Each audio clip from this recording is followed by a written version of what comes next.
déjà tellement ferme. Personne ne considère que c'est ta faute si on en est là. Tu auras 7 minutes de gosse à la nuit. Alors ça fait du bien. Et Anna, Ma mère était une femme extraordinaire quand j'y repense. Ça fait du bien. En novembre 1944, un missile allié a complètement rasé notre maison.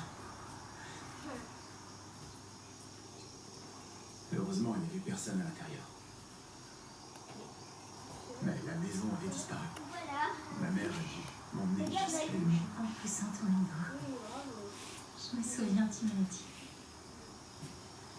T'as vu maman? Oui, mais Petite parfaite. Avec un petit masque. il y a un truc que je t'ai jamais raconté. Comment je vais faire pour me laver moi? Lorsque j'avais 11 ans, Arrive, je vais me laver les mains et mon père tu me fais. a contracté la tuberculose. Et quand j'avais 15 ans, après tout ce qu'il a vécu pendant la guerre, il a fini par se faire interner dans une institution. Ça a pris des années avant que l'État ne lui verse une pension. Ma mère devait s'occuper de tout. Et alors, on n'avait pas d'argent.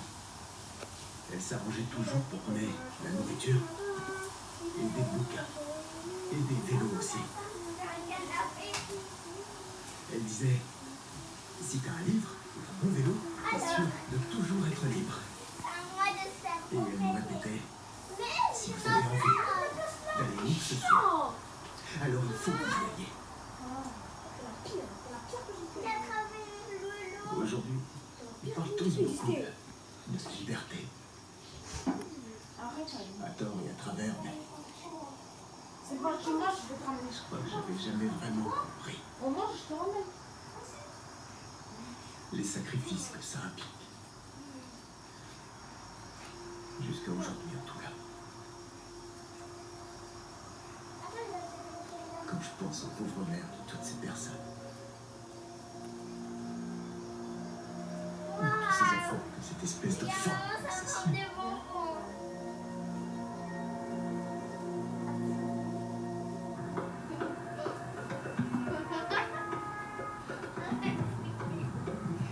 Paris, maman.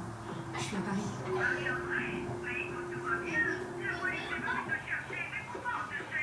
J'en ai aucune idée. Mais ça va aller. Parce qu'on va rester ici. On va commencer une nouvelle vie à Paris ensemble. On est ici pour un rendez-vous d'affaires très important. Mais Charles me dit qu'une fois terminé, on aura tout ce dont on a toujours rêvé. Allez, c'est bientôt prêt à regarder. Il va me présenter à sa mère. Maman, je crois que j'ai jamais été aussi heureuse.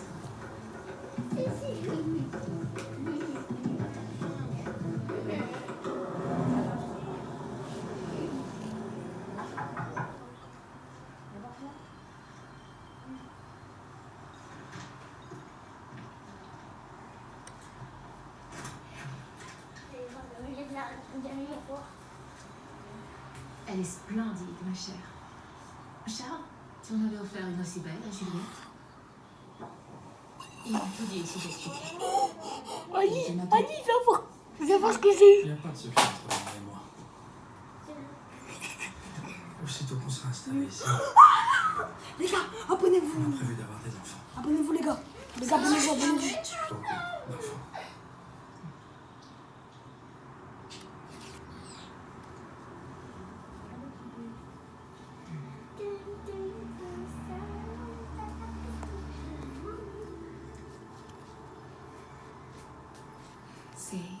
C'est Madou en photo?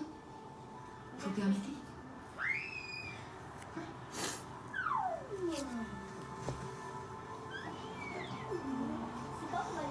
C'est affreux. Tout ce qui est arrivé à cet enfant. Une petite fille arrachée à son père, qui a perdu sa mère si jeune. Oui, une histoire tragique. Et là, est-ce que c'est ton père? C'est mon beau-père. Le mien et celui de ma sœur, Nicole. Je me rends compte que je t'ai jamais entendu parler qu'il a fait tellement pour Charles.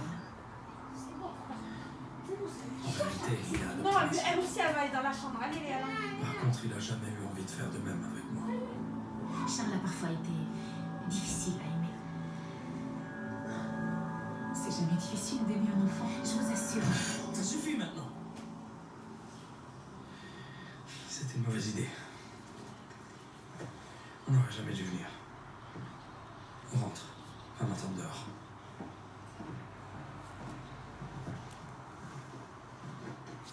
Quoi que vous fassiez, quoi qu'ils vous disent, ne croyez pas qu'il vous offrira une vie normale, des enfants, une famille. J'ai commis la même erreur avec son père. Allez, vas-y, change.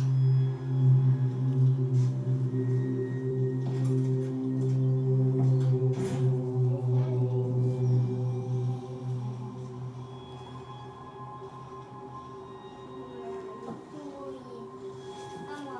Regarde, regarde. Pauvre Juliette, alors comme ça, elle est morte. T'as trouvé Mado? Pourquoi tu veux la voir? Tu as quelqu'un d'autre?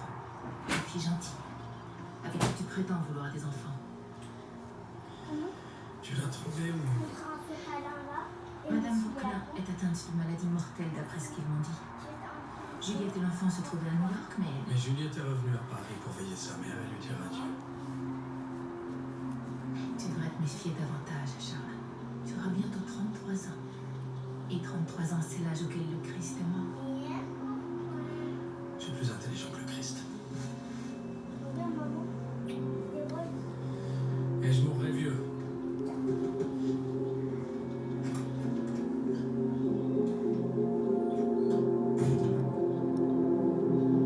Désolé, Marie. Moi, j'aurais dû t'amener ici. Je comprends pas. Chaque fois que je le prends en face d'elle, je peux me mourir. Charles, les choses que ta mère a dites sur toi. Comment elle peut dire des choses pareilles? Tu te préoccupes pas d'elle.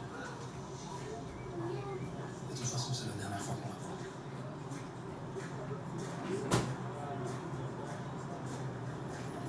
Mais c'est ta mère, ta famille. Faut savoir c'est quoi sa conception à elle d'une vie de famille normale, à quel point j'étais triste quand j'étais enfant. Vois ça là. Dans mon pays, il y avait la guerre civile, des bombes explosaient à tous les coins. Et pourtant, ça m'empêchait pas de fuguer. Et quand on m'a ramené à la maison, la seule chose à laquelle je pensais, c'était fuguer à nouveau. Alors je veux plus jamais en entendre parler. Rappelle-toi seulement pourquoi on est là. Oh Les non, transactions. il n'y a Parce pas qu'on a une de... transaction. Mais avec, on va bâtir Il n'y ici. a pas de frigo. Une famille.